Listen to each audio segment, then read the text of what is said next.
Good morning, ladies and gentlemen. Welcome back to our series of tutorial on commerce. And our topic right now is the management of productivity and the management of quality. Well, we believe that my audience, my viewers, my learners, when they have completed this part of the series of tutorials and discussion, the audience will be able to describe the connection between productivity and quality. The viewers will be able to explain the decline and recovery in US productivity that have occurred in the last 30 to 35 years. And my learners will be able to identify the activities involved in total quality management and describe six tools that companies can use to achieve it. Well, the students can identify three trends in the productivity and quality management, including supply chain management. And the learners can explain how a supply chain strategy differs from traditional strategies for coordinating operations among firms. And by the end of this topic, the students, the learners, the audience, the viewers will be able to discuss four strategies that companies use to improve productivity and quality. Well, there are various content in this part of the study. Well, what is the connection between productivity and quality? The productivity quality connection. It is no secret that productivity and quality are watchwords in today's competitive environment. Companies are not only measuring productivity and insisting on the improvement, but they are also insisting on quality that brings satisfaction to the customers, improves sales, and boosts profits. By focusing on learning objectives of this topic, we may we may better understand the important concept of productivity and quality. Productivity is the measure of economic performance. It compares how much we produce with the resources we use to produce it. The formula is fairly simple.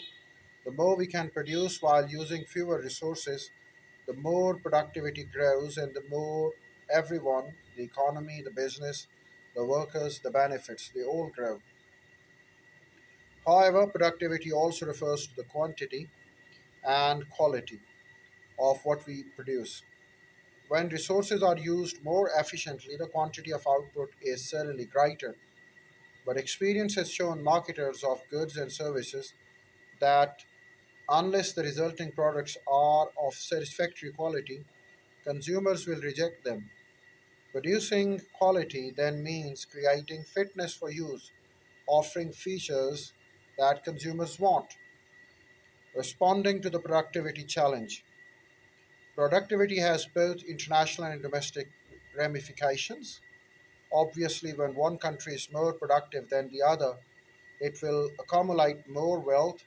Similarly, a nation whose productivity fails to increase as rapidly as that of the competitor nation, will see its standard of living fall down. A reality check for international business survival. For decades, US products dominated world markets because US businesses were so successful in producing goods and distributing them in both domestic markets and foreign markets. In 1960s, uh, it found US manufacturers unchallenged as the world's industrial leaders. But by the 1970s, US productivity had begun a dramatic downside that continued into 1980s.